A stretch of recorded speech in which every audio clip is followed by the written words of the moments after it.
when you started out, what was your greatest fear? Well, my greatest fear, also sort of personal dynamics played a big role. At that stage, when I started, things were shifting in my personal life as well. So I think holistically, I was just ready to do something new. But the fear was letting go of the certainty of a monthly income and medical aid. That's the hardest thing. Giving it, like letting it go. So that was very difficult because obviously you're responsible for your family. You think of the repercussions. What if I fail? That was the biggest voice in my head at that time. And actually, when I started sharing my ideas, which I caution entrepreneurs to do even today, until it's going to kind of hit a certain stage and come to life. Sharing my ideas, people actually surprisingly were not encouraging because their fears were similar to mine. And so I was speaking to fearfully people, like-minded people in terms of fear. And that discouraged me even more. But I think there is a tenacity, even when it comes to fear, where you can just stand up boldly and say, actually, I'm doing this. And that is what kicked in. You raised a interesting point, because when we do mentorship, we tell people, do not listen to people that have never been in business, okay? Because what happens is this. You get all excited and now you've got this idea, it's buzzing in your head, and you're formulating a business plan and you're putting the structures in place and registering a company.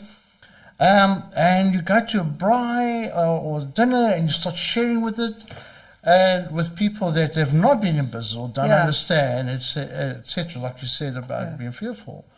And what happens? They all want to discourage you. It's the worst. They want your parents. Are you crazy? Why did you go to university and become an accountant, and now you want to go on to and your friends? No, man, you're earning a higher. I mean, I was earning a fortune when I was 24.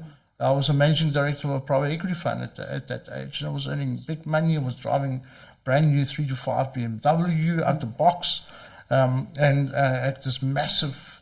I had my own townhouse, and I was giving that up. I owned a 25% share of the business, and I was giving that up to start my own, on my own. To walk away from. I walked away from a lot. A friend of mine said once, don't accept constructive criticism from people that haven't constructed anything yet. Oh, I love that. I love that. Love that.